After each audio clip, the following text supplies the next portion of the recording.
Hello, everybody. Welcome back to the Showdown here live on WICR. Again, as always, appreciate you taking the time out of your beautiful Wednesday evening and spending part of it with myself. Now, sort of talked about some of the national trends in the last segment in terms of the Senate, and just sort of my thoughts on that.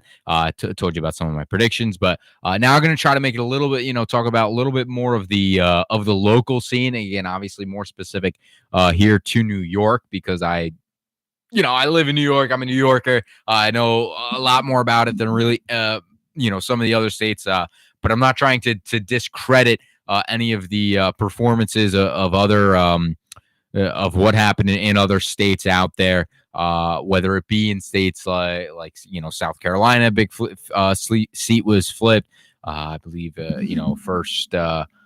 Alabama elected their first ever women governor, female governor, or maybe like female GOP governor. Obviously, first ever gay governor in Colorado. So a lot of milestones last night, and that's why I said definitely an historic night. So not trying to discredit any of that, but I figured I'd make this more of a local sort of segment here. Just another thing, but before we do go local.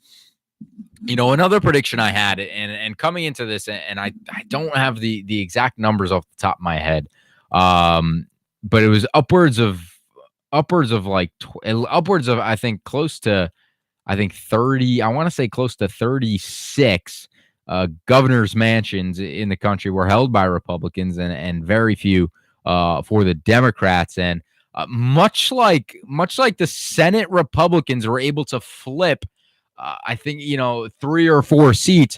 Democratic governors were able to flip, I believe it was 7 governors' mansions that were previously Republican held and now Democratic. So, again, and that has a lot more influence than people know. The census will be coming out in 2 years, and a lot of these governors elected now in 2018 will preside over redistricting come 2020, 2022. A lot of them will still be in office in those redistricting years. So very important. Don't want to stray away from those. And that was actually another prediction that I had that, and again, not to toot my own horn, but did come true.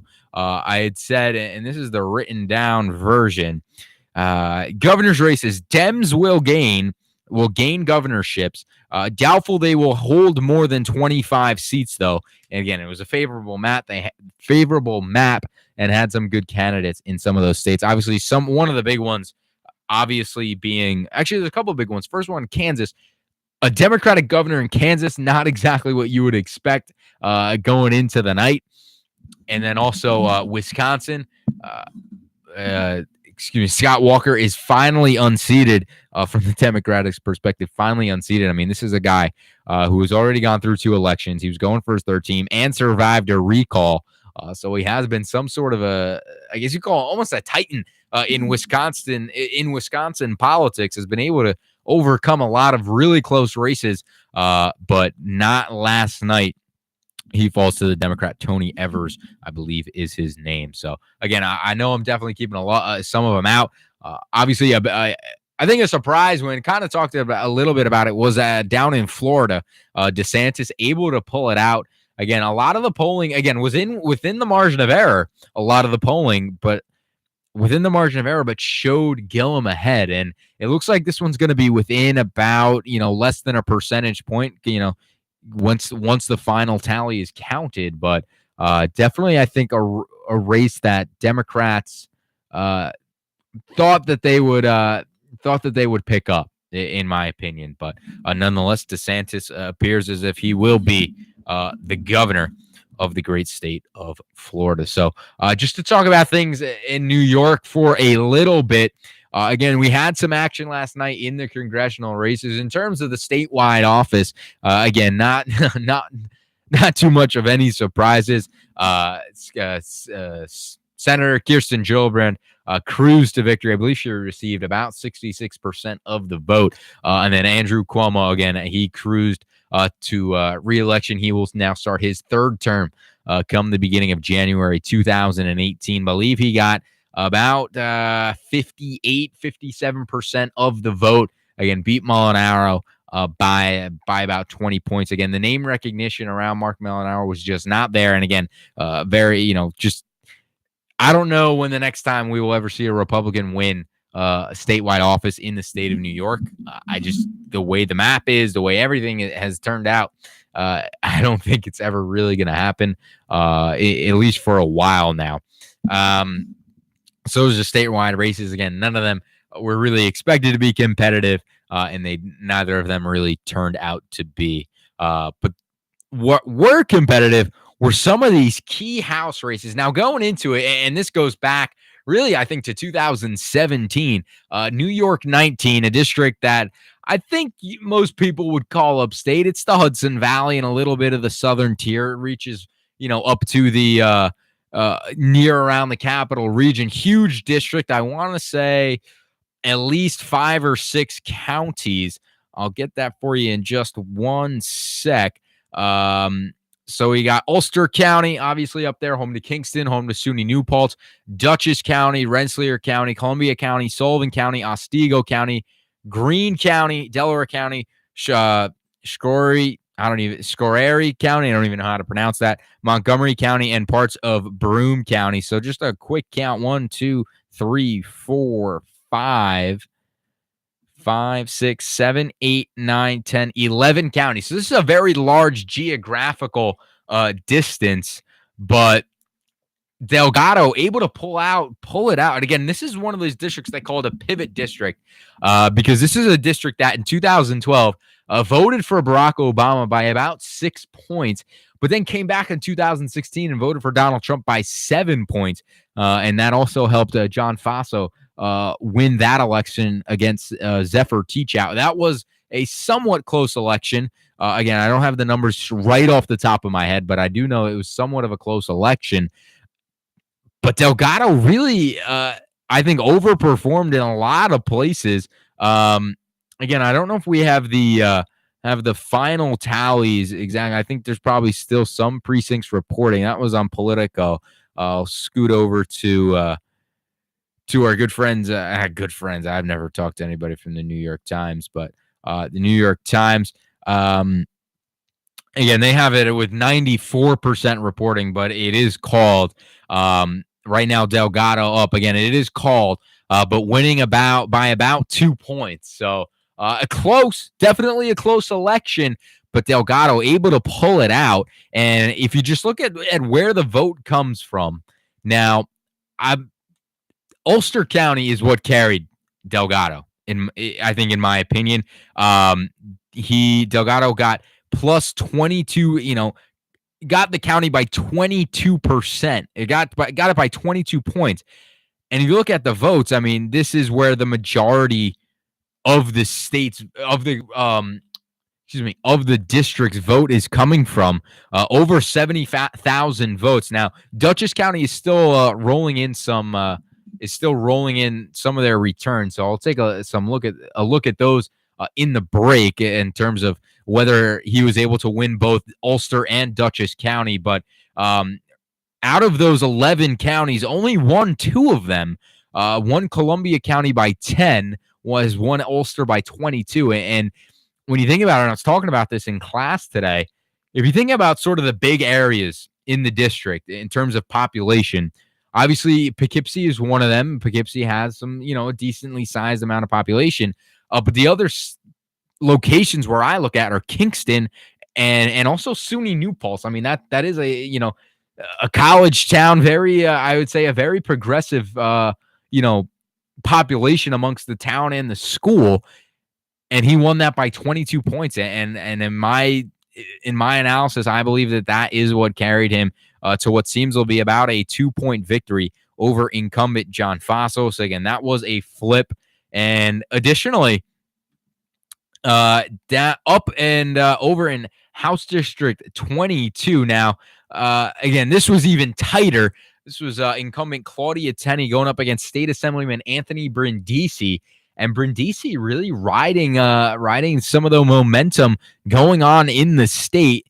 And as of right now, with 100 precincts reporting, from yesterday, has won it by not even a full point, by 0.6%, by 0.6 of a point.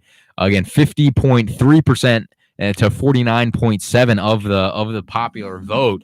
And so that was another flip for the Democrats that helped them get the House. This is sort of a central New York, the southern tier that kind of runs northern district, a large district in terms of land area, obviously not in terms of population.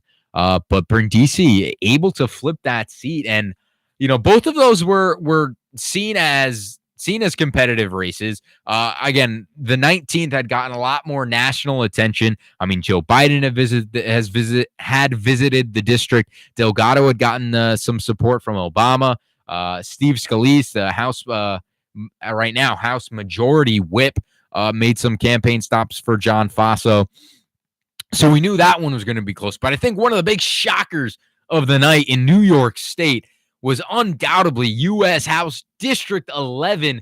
Again, this is the district that represents all of Staten Island and pockets of Brooklyn. And I say pockets of Brooklyn because I think that was an absolute key into the election of Max Rose, the Democrat in this race, unseating Daniel Donovan, who the incumbent, and I believe had been in Congress for a quite often.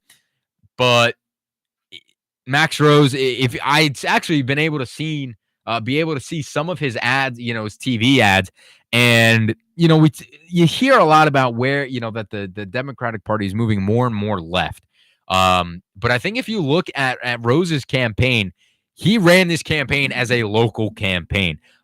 He was talking about the traffic, the Verrazano Bridge, the ferry, how the roads are not good, the subways, and all that. Really speaking to local issues of the district. I mean, this is a Max Rose who has served overseas. I don't know exactly how many tours he did, but he is a veteran. If you ever wanted to see what I would describe as a quote unquote blue dog Democrat, I would put Max Rose into that category. He ran closer to the center and was able to pull it off. I mean, it was a young guy, again, a veteran, and unseats Dan Donovan. I remember I was driving back in the car with my dad back over to campus because I did go home and vote. I did do my civic duty there. And when we heard that this race was called, we both let out an audible wow, because it was a shock. This is a seat that in 2008, that the Republican had won by 15 points just 2 years ago. And this is a district that voted for Donald Trump by 10 points 2 years ago. And Max Rose really gonna blow out, in my opinion. This is looking like a 4.5, 5 point race. Even closer to 6 at 52.8 to 46.8. If you round those up, that's 53-47. That's 6 points. That's pretty significant.